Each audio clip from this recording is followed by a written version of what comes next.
হঠাৎ করে কালেমা লেখা পতাকার শোডাউন নিয়ে জনমনে মিশ্র প্রতিক্রিয়া। বড় কোনো ঘটনার পূর্বাভাস কিনা খতিয়ে দেখার পরামর্শ বিশেষজ্ঞদের। মিয়ানমারের সশস্ত্র বিদ্রোহীদের ওপর হামলা বাড়িয়েছে জান্তা সরকার। বাংলাদেশ সীমান্তবর্তী এলাকায় আতঙ্ক, নিরাপত্তা বাড়িয়েছে বিজিবি।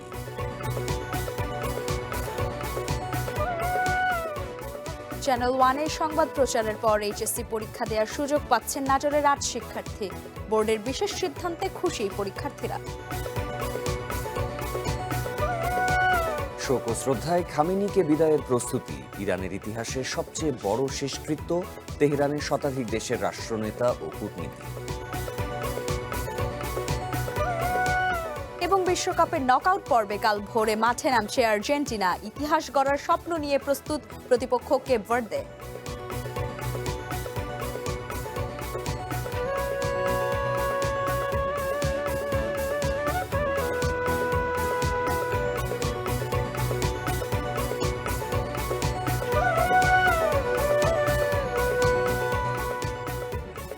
স্বাগত রাতের বুলেটিনে। আমি লাইবা জান্নাত এবং আমি সাফাত বিন ফরিদ। শুনছিলেন শিরোনাম, এবার পুরো খবর।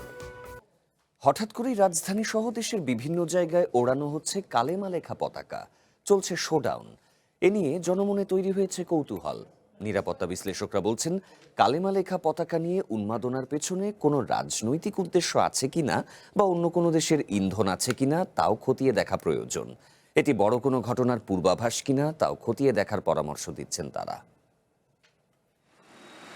রাজধানীর হাতিরঝিল সেতুর দুই পাশে উঠছে সাদা কাপড়ে কালেমা লেখা পতাকা। প্রত্যক্ষদর্শীরা জানান, শুক্রবার ভোরের আলো ফোটার পর থেকেই তারা এই দৃশ্য দেখছেন। এক সপ্তাহের বেশি সময় ধরে রাজধানী সহ দেশের বিভিন্ন স্থানে এরকম কালেমা লেখা পতাকা চোখে পড়েছে। কোথাও কোথাও এই পতাকা নিয়ে মোটরসাইকেল শোডাউন বা মিছিলও হয়েছে।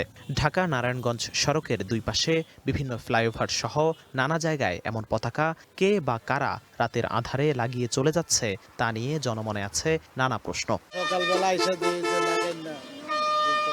কতক্ষণে লাগাইছে এটা বলতে পারি না, কিন্তু আজকে 2-3 দিন হয় আমি দেখতেছি। এটা কেন, কিসের জন্য লাগাইছে, কি ভিত্তিতে লাগাইছে, এটার কোনো হদিস কেউ এখনো দিতে পারে না। হঠাৎ করে কালেমা লেখা পতাকা নিয়ে শোডাউনের পেছনে কোনো গোষ্ঠীর রাজনৈতিক এজেন্ডা আছে কিনা তা নিয়ে জনমনে রয়েছে মিশ্র প্রতিক্রিয়া। কেননা যেসব পতাকা ওড়ানো হচ্ছে তার সাথে আন্তর্জাতিক বিভিন্ন জঙ্গি সংগঠনের পতাকার মিল রয়েছে। অনেকেই আছে যারা যে না, যেহেতু আর্জেন্টিনার পতাকা করতেছে সেহেতু কেন কালেমার পতাকা করতে পারবে না। আর কেউ কেউ আছে যে না, যেহেতু একটা জিনিস হয়ে গেছে ওইটাকে আরো এমপ্লিফাই করার জন্য ষড়যন্ত্রও হইতে পারে। দেশের ভিতরে অশৃঙ্খলা লাগানোর জন্য এটা করছে।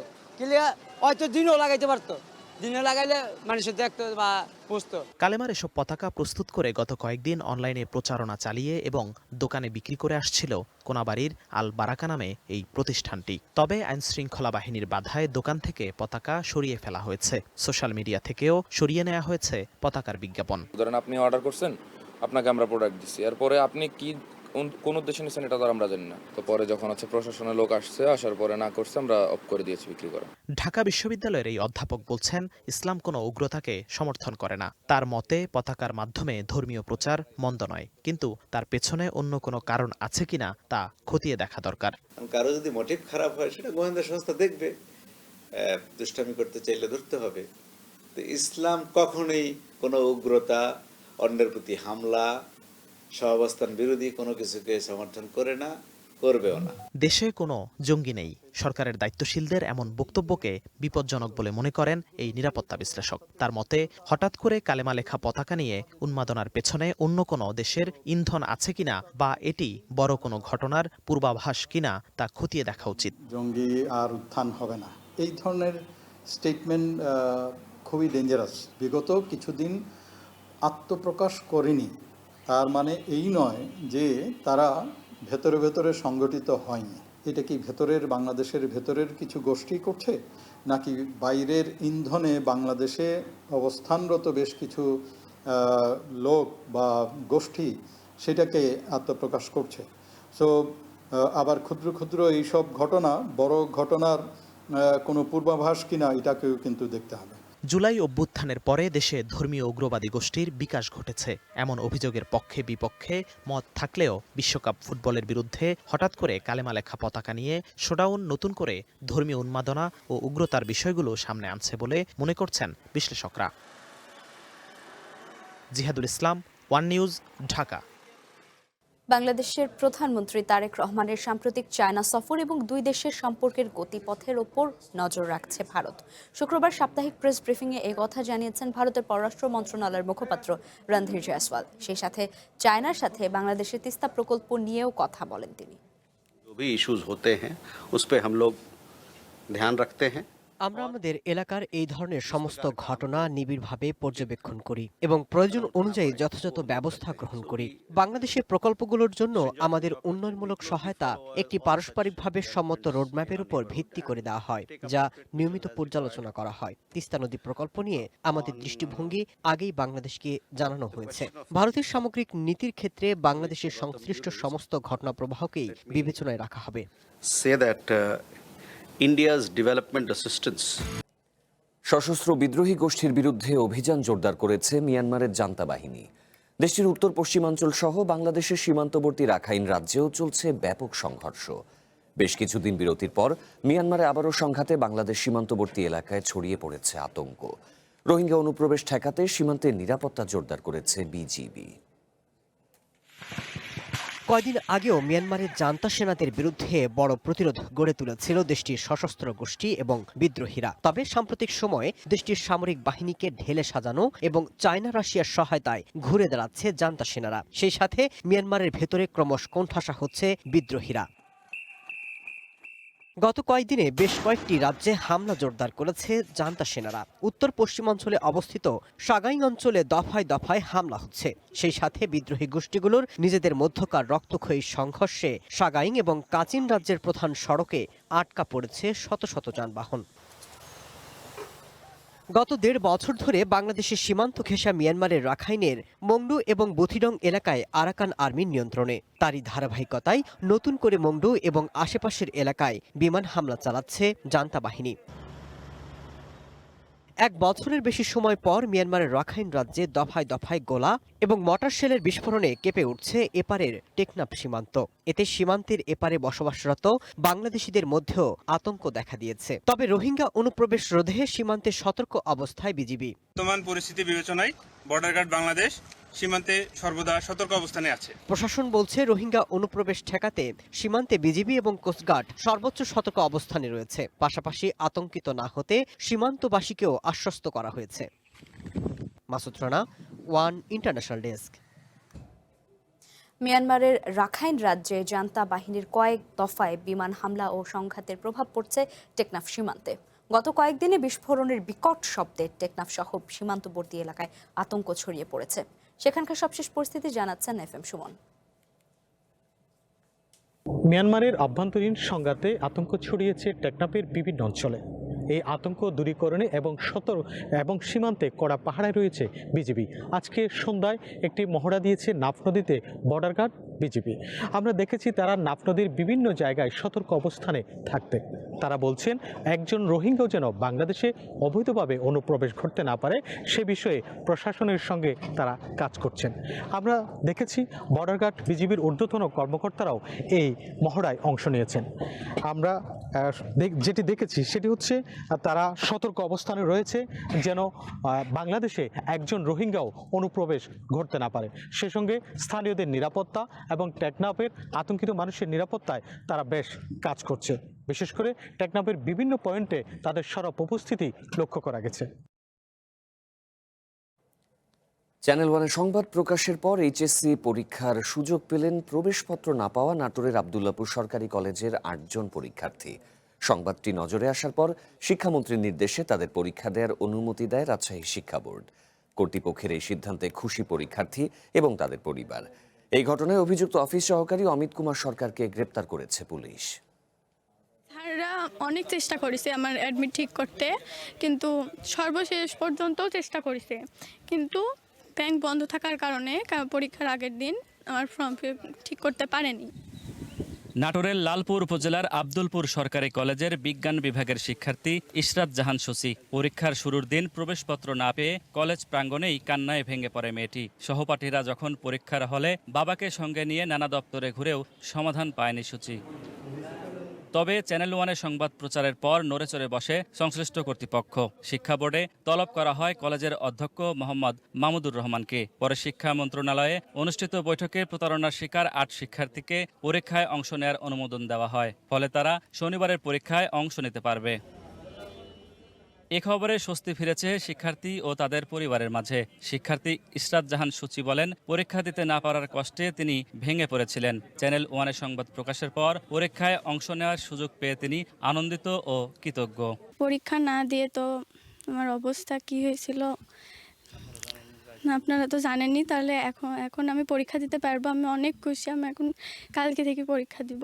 চ্যানেল ওয়ান আমার একটু সংবাদ প্রচার করে, সেই সংবাদের মাধ্যমেই হয়তোবা আমার একটা হঠাৎ করে আজকে সকালে এক সুসংবাদ পাইছি।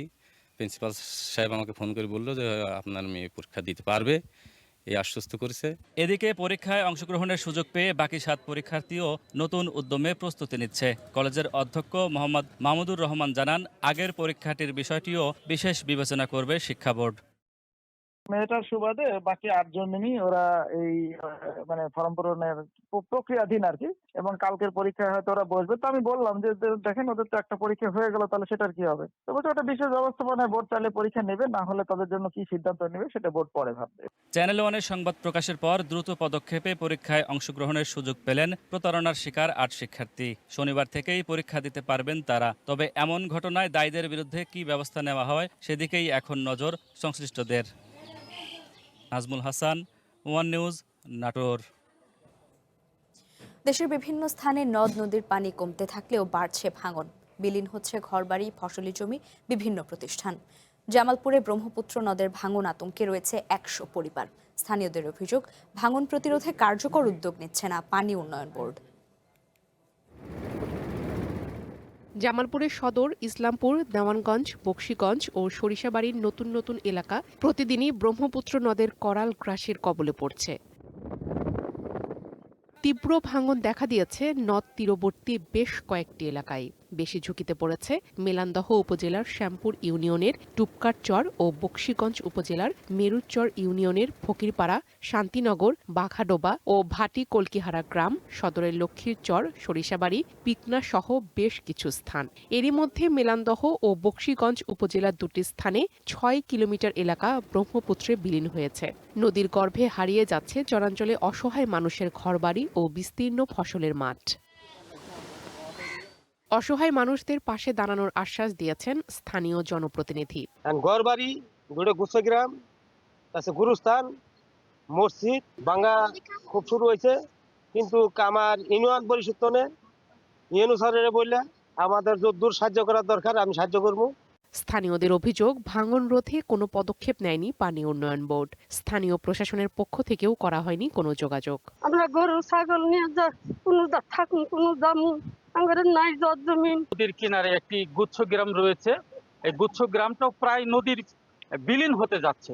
প্রশাসনিক ভাবে ইউনুসার আমাদের এই গ্রামের পর দৃষ্টিভঙ্গি ভাবে দেখে তাহলে আমাদের এই গ্রামটা আসলে 600-700 লোকের বসত বাড়ি রক্ষা করা সম্ভব। নাই বাড়ি নাই ঘর, কই যামু কই থাকমু, কিছু মাছার পোলাপানের খাবারই দিবা পাই না। তবে ভাঙন প্রতিরোধে দ্রুত ব্যবস্থা নেওয়ার প্রস্তুতি চলছে বলে জানিয়েছে পানি উন্নয়ন বোর্ড। এখন তো হচ্ছে বন্যার যেহেতু সৃষ্টি হচ্ছে, পানি টানি বাড়ছে, সামনে কিছুদিন হয়তো বন্যার পানি টানি বাড়বে।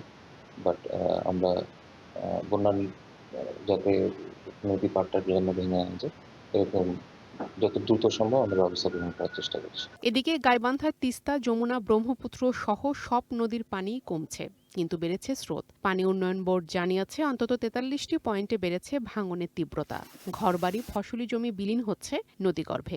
টিলিপ আমি কিছুই চাই না, আমার নদীর কাজটা আমাকে করে দাও। চরম হয়ে থাকলে ভাসাই যায়, সেটা কোনো নিরাপত্তা আছে। এই জায়গা ছিলাম, ওই জায়গা থেকে ভাঙে যাওয়ার পর বাঁধে আসলাম, বাঁধও ভাঙে যাচ্ছে। তবে ভাঙন রোধে কাজ চলছে বলে জানায় পানি উন্নয়ন বোর্ড।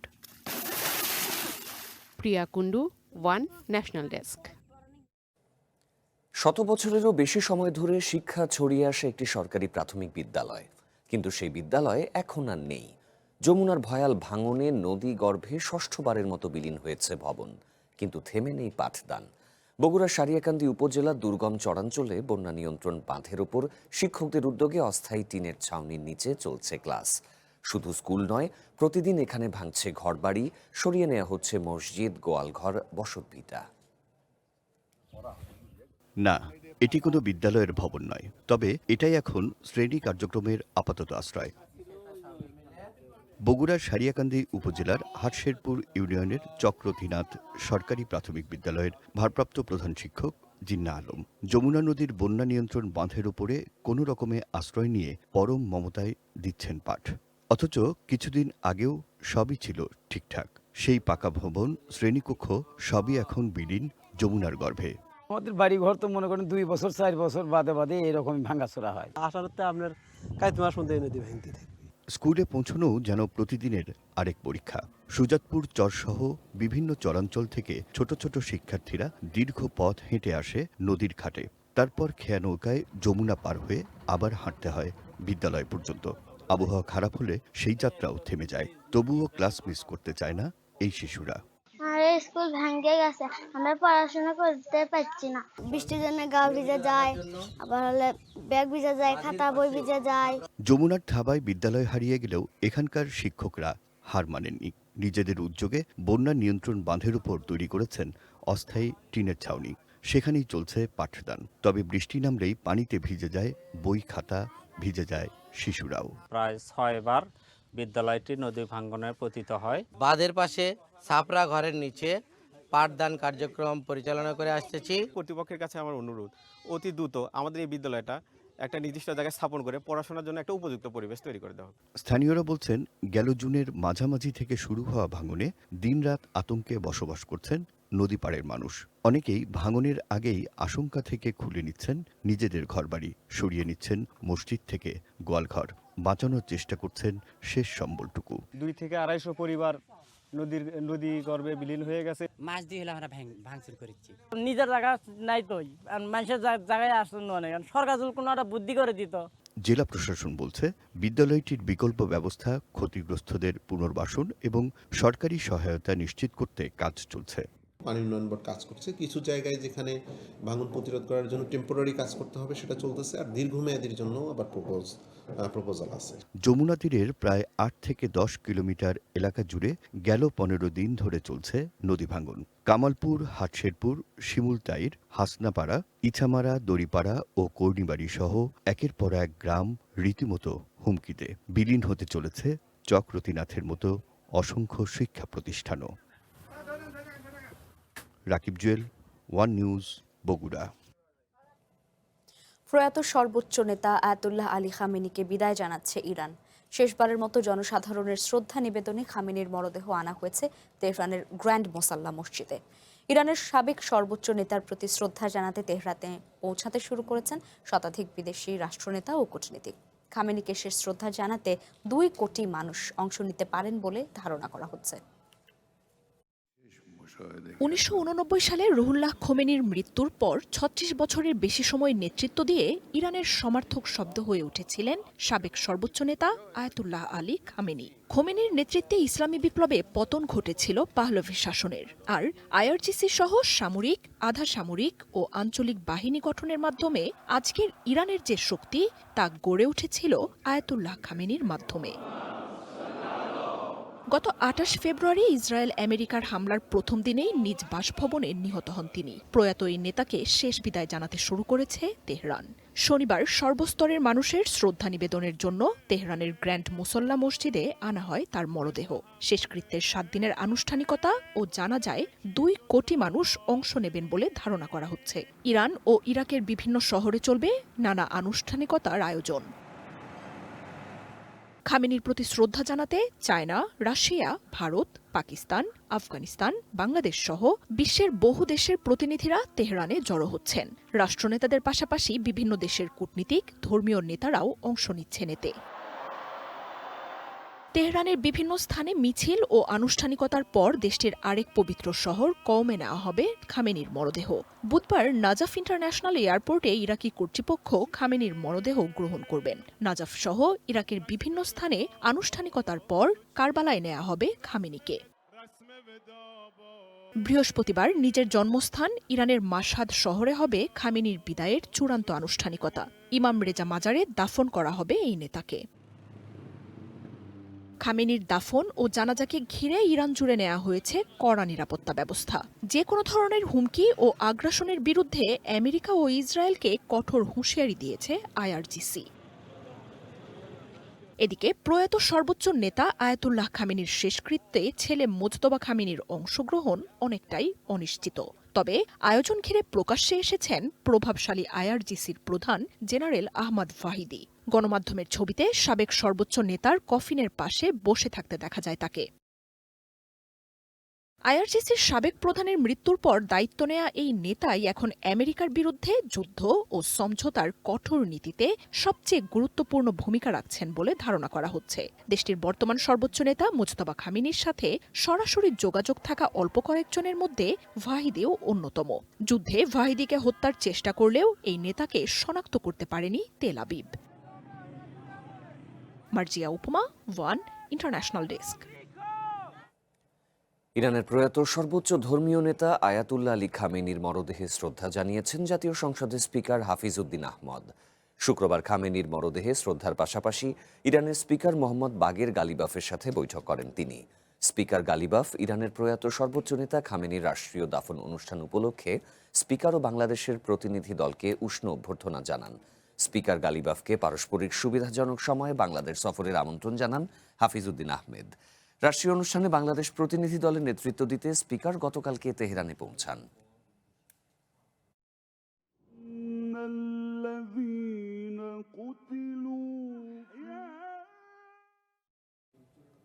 এবারে কনফিডেন্স সিমেন্টের সৌজন্য বিশ্বকাপ ফুটবলের খবর।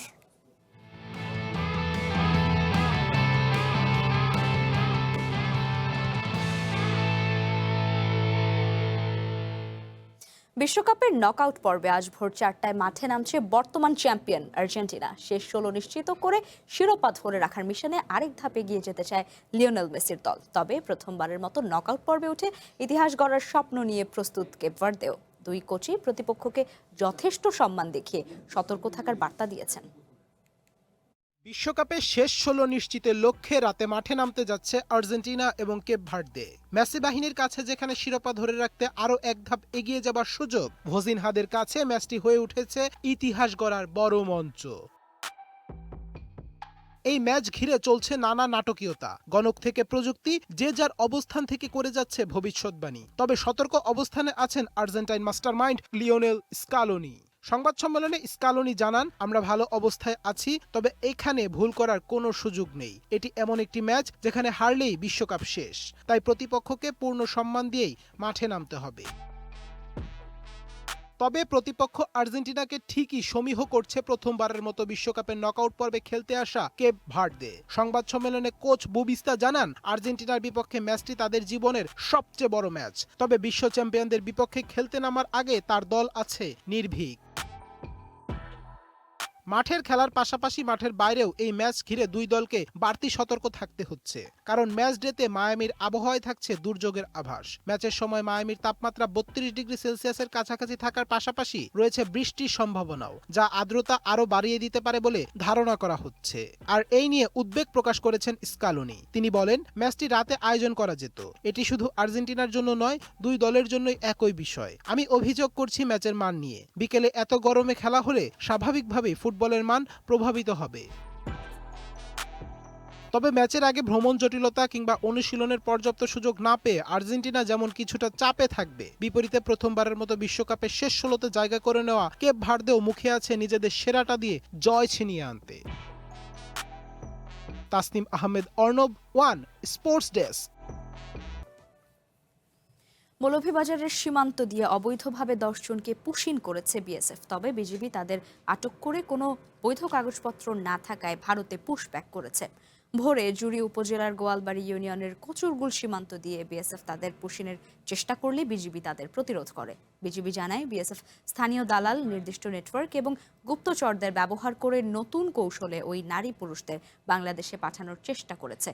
তবে সীমান্তে পুশিনের চেষ্টা অব্যাহত থাকায় 114 কিলোমিটার এলাকা জুড়ে টহল ও নজরদারি জোরদার করা হয়েছে।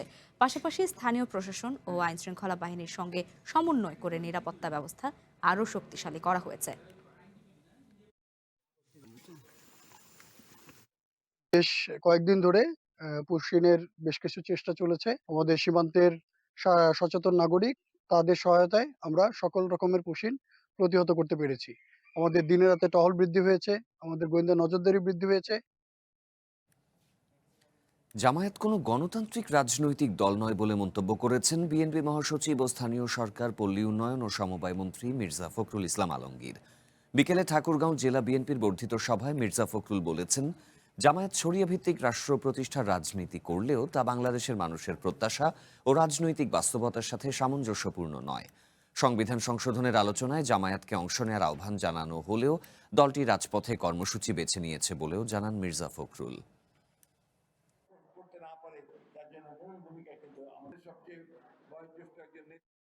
জামায়াতে ইসলাম, আমি এর আগেও বলেছিলাম, এরা কিন্তু গণতান্ত্রিক দল নয়। এরা হচ্ছে একটা রেজিমেন্টেড পলিটিক্যাল পার্টি।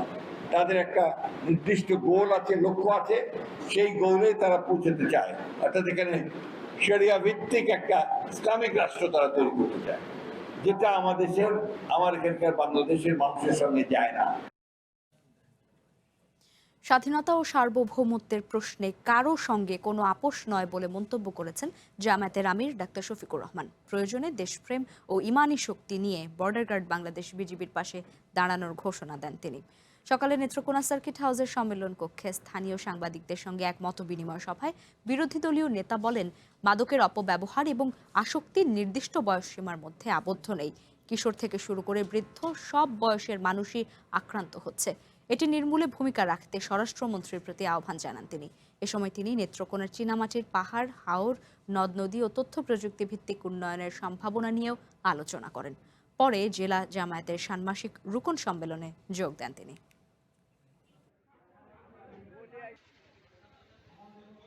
এখানে অনেকে বলছেন কিশোররা নষ্ট হয়ে যাচ্ছে, আমি তো দেখি অনেক বুড়ারাও নষ্ট হয়ে যাচ্ছে।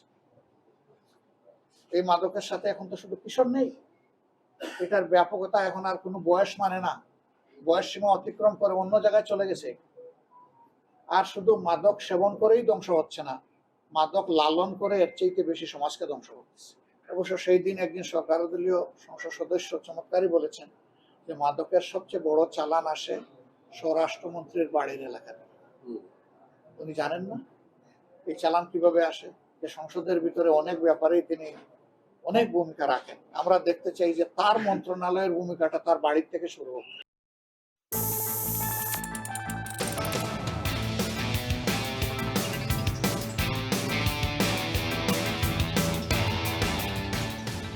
বাংলা কিউআর বাস্তবায়নের লক্ষ্যে পূবালী ব্যাংকের উদ্যোগে হয়ে গেল ক্যাশলেস ধানমন্ডি শীর্ষক আলোচনা অনুষ্ঠান। ধানমন্ডির রবীন্দ্র সরোবরে অনুষ্ঠিত এই অনুষ্ঠানে নগদবিহীন লেনদেনের সুবিধা, নিরাপত্তা ও ডিজিটাল আর্থিক অন্তর্ভুক্তি নিয়ে আলোচনা হয়। প্রধান অতিথি ছিলেন পরিকল্পনা প্রতিমন্ত্রী জোনায়েদ সাকি। বিশেষ অতিথি ছিলেন বাংলাদেশ ব্যাংকের নির্বাহী পরিচালক আরিফ হোসেন খান, পরিচালক আনম মইনুল কবির এবং ব্যাংকের সাবেক ব্যবস্থাপনা পরিচালক আব্দুল হালিম চৌধুরী। অনুষ্ঠানে স্বাগত বক্তব্য রাখেন পূবালী ব্যাংকের ব্যবস্থাপনা পরিচালক ও সিইও মোহাম্মদ আলী। এ সময় অন্যান্যদের মধ্যে উপস্থিত ছিলেন পূবালী ব্যাংকের উপব্যবস্থাপনা পরিচালক মোহাম্মদ শাহনেওয়াজ খান, মহাব্যবস্থাপক ও ঢাকা উত্তর অঞ্চলের অঞ্চল প্রধান একেএম আব্দুর রকিব, উপমহাব্যবস্থাপক ও অল্টারনেটিভ ডেলিভারি চ্যানেল ডিভিশন প্রধান মোহাম্মদ রবিউল আলম সহ ব্যাংকের গ্রাহক ও আমন্ত্রিত অতিথিরা। জামায়াত নেতা দেলাওয়ার হোসাইন সাঈদীর পক্ষে সাফাই সাক্ষ্য দিতে এসে নিখোঁজ সুখরঞ্জন বালিকে গুমের ঘটনায় জড়িত থাকার অভিযোগে সাবেক এক সহকারী পুলিশ সুপারকে গ্রেপ্তার করেছে ডিবি। ফজলুর রহমান নামে অবসরপ্রাপ্ত ওই পুলিশ কর্মকর্তাকে বৃহস্পতিবার রাতে ঢাকার বাসা থেকে গ্রেপ্তার করা হয়। শুক্রবার বিকেলে ডিএমপির মিডিয়া সেন্টারে সংবাদ সম্মেলনে এই তথ্য জানিয়েছেন ডিএমপির ডিবি প্রধান মোহাম্মদ শফিকুল ইসলাম। এছাড়া রাজধানীর আদাবরে ব্রাজিলের খেলাকে কেন্দ্র করে বিএনপি নেতা আবুল বাশার হত্যা মামলায় প্রধান অভিযুক্ত রিপন সহ 4 জনকে গ্রেপ্তার করেছে গোয়েন্দা পুলিশ। ময়মনসিংহ থেকে তাদেরকে গ্রেপ্তার করা হয়। এ ঘটনায় জড়িত অন্যান্যদের ধরতে অভিযান চলবে বলেও জানিয়েছেন এই গোয়েন্দা কর্মকর্তা।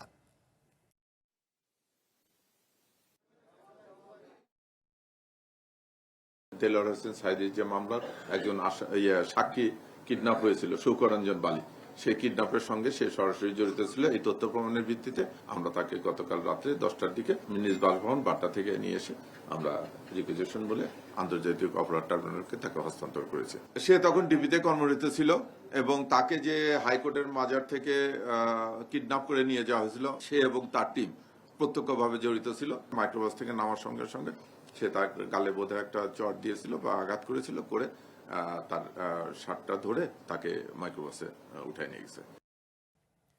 চলতি মাসেই সারা দেশে একযোগে ফ্যামিলি কার্ড বিতরণ শুরু হবে বলে জানিয়েছেন সমাজ কল্যাণ এবং মহিলা ও শিশু বিষয়ক মন্ত্রী ডাক্তার এজেডএম জাহিদ হোসেন। দুপুরে চট্টগ্রামে মানসিক প্রতিবন্ধী শিশুদের প্রতিষ্ঠান ও সরকারি শিশু পরিবার নিবাসী শিশুদের সাথে শুভেচ্ছা বিনিময় শেষে সাংবাদিকদের প্রশ্নের জবাবে একথা বলেছেন তিনি। এর আগে সরকারি শিশু পরিবার ছোটমণি পরিদর্শন করেন মন্ত্রী। সেখানকার শিশুদের খোঁজ খবর নিয়েছেন তিনি। এ সময় তিনি শিশুদের কল্যাণে সরকারের দৃঢ় অঙ্গীকারের কথা মনে করিয়ে দেন।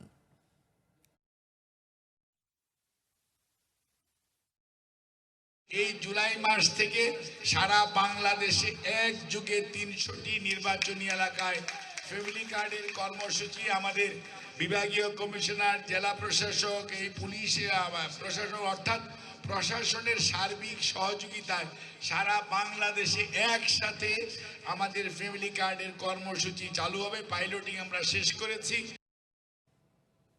উৎসব মুখর পরিবেশে এফডিসিতে শেষ হয়েছে চলচ্চিত্র শিল্পী সমিতির 2026 থেকে 28 মেয়াদের দ্বিবার্ষিক নির্বাচনের ভোট গ্রহণ।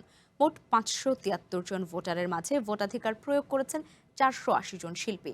সকাল 9টায় শুরু হয়ে ভোট গ্রহণ শেষ হয় সন্ধ্যা 6টায়। এবারের নির্বাচনে একটি প্যানেলে সভাপতি পদে লড়েছেন খল অভিনেতা শিবা শানু ও সাধারণ সম্পাদক পদে লড়েছেন জয় চৌধুরী। অন্য প্যানেলে সভাপতি পদে প্রতিদ্বন্দ্বিতা করছেন ফাইট ডিরেক্টর আরমান ও সাধারণ সম্পাদক পদে চিত্রনায়িকা মুক্তি। নির্বাচনে জনপ্রিয় তারকাদের পাশাপাশি প্রবীণ অভিনয় শিল্পীরাও ভোট দেন।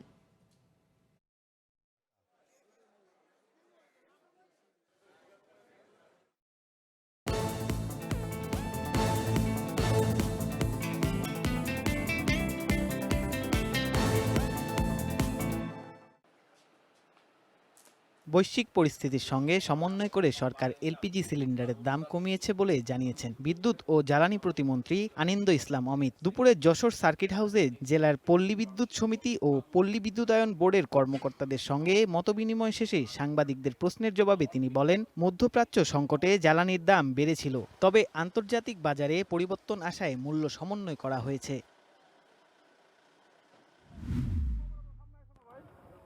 জাল যার জলাতার, এই নীতিতে হাওর নদী ও জলাশয় উন্মুক্ত রাখা হবে বলে জানিয়েছেন মৎস্য ও প্রাণী সম্পদ প্রতিমন্ত্রী সুলতান সালাউদ্দিন টুকু। দুপুরে নেত্রকোনার মদন উপজেলার উচিতপুর হাওরাঞ্চলে পোনা মাছ অবমুক্তকরণ অনুষ্ঠানে তিনি একথা জানান। প্রতিমন্ত্রী বলেন, জেলে ও হাওরের ক্ষতিগ্রস্ত কৃষকরা যাতে সেখানে অবাধে মাছ ধরতে পারেন, সরকার তা নিশ্চিত করবে। পদ্মা নদী সহ দেশের সব নদ নদী রক্ষা, নাব্যতা সংকট দূর, নদী দখল ও দূষণ প্রতিরোধ এবং আন্তর্জাতিক অভিন্ন নদীগুলোর পানির ন্যায্য হিস্সার দাবিতে রাজশাহীতে অনুষ্ঠিত হয়েছে run for Padma mini marathon. এতে বিভিন্ন বয়সী প্রায় 500 নারী ও পুরুষ অংশ নেন। আয়োজকরা জানান, পদ্মা নদী সহ দেশের সব নদ নদী বাঁচানোর দাবিতে সাধারণ মানুষের কাছে পৌঁছে দিতেই এই উদ্যোগ। নির্বাচনী ইস্তেহার বাস্তবায়নে গণমাধ্যম কর্মীদের ভূমিকা বিষয়ে কক্সবাজারে কর্মশালা অনুষ্ঠিত হয়েছে। সকালে শহরের একটি হোটেলে কর্মশালায় প্রধান অতিথি ছিলেন প্রধান তথ্য কর্মকর্তা সৈয়দ আবদাল আহমদ। অনুষ্ঠানে তথ্য অধিদপ্তরের কর্মকর্তাদের পাশাপাশি কক্সবাজারের প্রেস ক্লাব ও সাংবাদিক ইউনিয়নের নেতারা বক্তব্য রাখেন। সাভারের আশুলিয়ায় শহীদ রাষ্ট্রপতি জিয়াউর রহমানের ৪৫তম শাহাদাত বার্ষিকী উপলক্ষে দিনব্যাপী ফ্রি মেডিকেল ক্যাম্প অনুষ্ঠিত হয়েছে। দুপুরে আশুলিয়া উচ্চ মাধ্যমিক বিদ্যালয় মাঠে আয়োজিত এই কার্যক্রমের উদ্বোধন করেন ঢাকা ১৯ আসনের সংসদ সদস্য ডাক্তার দেওয়ান মোহাম্মদ সালাউদ্দিন। তিনি জানান, আগামী ৩ মাস পর থেকে মাসে ২ বার এখানে ফ্রি মেডিকেল ক্যাম্প পরিচালনা করা হবে। আশুলিয়া থানা এলাকায় একটি সরকারি হাসপাতাল স্থাপনের উদ্যোগ নেয়ারও আশ্বাস দেন তিনি। কিংবা নামাজ।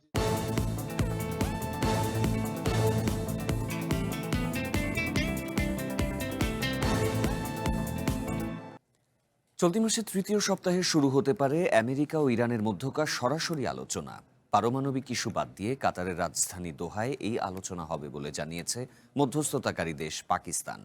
মধ্যস্থতা প্রক্রিয়ার সঙ্গে সংশ্লিষ্ট সূত্রগুলো জানিয়েছে, সম্ভাব্য বৈঠকের প্রধান আলোচ্যসূচি হবে লেবাননের চলমান পরিস্থিতি এবং হরমুজ প্রণালীকে ঘিরে উদ্ভূত বিষয়গুলো। আলোচনা পুনরায় শুরু করে বাকি বিষয়গুলো সমাধানের জন্য উভয় পক্ষের সাথে নিয়মিত যোগাযোগ রাখছেন পাকিস্তান ও কাতারের মধ্যস্থতাকারীরা। এক বিবৃতিতে পাকিস্তানের পররাষ্ট্র মন্ত্রণালয় জানিয়েছে, ওয়াশিংটন আলোচনায় অংশ নিতে প্রস্তুত এবং তেহরানও ইতিবাচক সাড়া দিয়েছে। ইরানের প্রয়াত নেতা আয়াতুল্লাহ আলী খামেনির দাফন সম্পন্ন হওয়ার পর যত দ্রুত সম্ভব পরবর্তী বৈঠকের সময় নির্ধারিত হবে।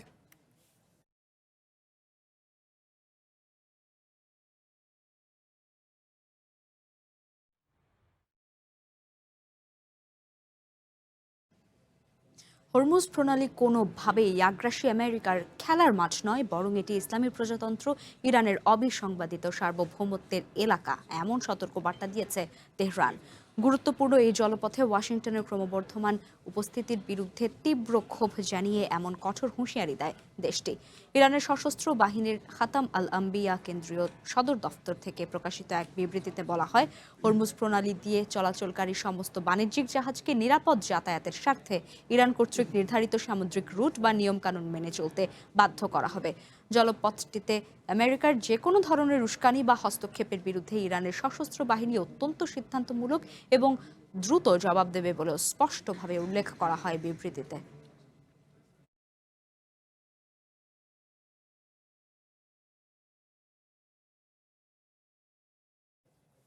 সংবাদের এ পর্যায়ে জানাবো শেষের খবর।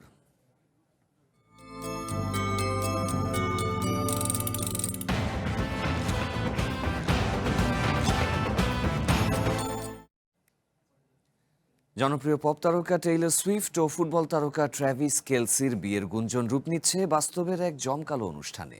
নিউ ইয়র্কের ম্যাডিসন স্কোয়ার গার্ডেনে বেশ গোপনীয়তার সাথেই বিয়ের আনুষ্ঠানিকতা সারছেন এই তারকা জুটি। অ্যাসোসিয়েট প্রেসের প্রতিবেদন বলছে, পরিবার ও বন্ধু বান্ধব মিলে 1000 অতিথির আয়োজন হয়েছে। এত গোপনীয়তার মাঝেও জাঁকজমকপূর্ণ একটি অনুষ্ঠান হবে বলে আশা করছেন ভক্ত সমর্থকরা। এক বছর আগেই বাগদান সেরেছেন টেলর সুইফট ও ট্রাভিস কেলসি। দীর্ঘদিন ধরেই চুটিয়ে প্রেম করছিল জুটিটি। সামাজিক মাধ্যমে কোনো রাগঢাক ছাড়াই নিজেদের প্রেম জাহির করতেন তারা। টেলরের বিয়ে নিয়ে বেশ কিছুদিন ধরেই গুঞ্জন শোনা যাচ্ছিল। দুজনের পক্ষ থেকে কোনো ঘোষণা না আসলেও ভক্তদের জানতে বাকি নেই কবে কোথায় তাদের বিয়ের আয়োজন হচ্ছে। ম্যাডিসন স্কোয়ারের বাইরে তীর্থের কাকের মতো নজর রেখে চলছেন ভক্তদের দল। এরই মধ্যে রিহার্সাল ডিনারের আয়োজন করেছেন টেলর ট্রাভিস। নিরাপত্তা পরিকল্পনার সঙ্গে জড়িত এক কর্মকর্তা জানান, বৃহস্পতিবার রাতে ছোট পরিসরে রিহার্সাল ডিনারের আয়োজনটি করা হয়। অতিথিদের গোপনীয়তা রক্ষার জন্য একটি বড় তাঁবুর ব্যবস্থা করা হয়েছিল, তাই তাদের আগমন ও প্রস্থান বাইরে থেকে দেখা যায়নি। এছাড়া ভেন্যুর সব জানালায় পর্দা দেয়া হয়েছে, এমনকি মোবাইল ফোন নিয়ে ভেন্যুর ভেতর প্রবেশেও নিষেধাজ্ঞা দেয়া হয়। এই অনুষ্ঠানের সবচেয়ে বড় কৌতূহল, কিভাবে ম্যাডিসন স্কোয়ার গার্ডেনকে বিলাসবহুল বিয়ের ভেন্যুতে রূপান্তর করা হয়েছে। পাশাপাশি কে অনুষ্ঠানে গান গাইবেন, কে বিয়ে পড়াবেন, এসব এখনও অজানা। এরই মধ্যে শোনা গেছে সেলেনা গোমেজ, এড শিরান ও গিগি হাদিদ সহ অনেকেই অনুষ্ঠানে দাওয়াত পেয়েছেন। সামাজিক মাধ্যমে সেলেনা বিয়েতে যাওয়া নিয়ে একটি পোস্টও করেছেন। Amanur Rahman, one international desk. আর এই ছিল রাতের বুলেটিনে। কিছুক্ষণ পর দেখবেন টকশো কঠিন কথা সহজে। চ্যানেল ওয়ানের সাথেই থাকুন, যুক্ত থাকুন আমাদের ফেসবুক পেজ এবং ইউটিউব চ্যানেলে।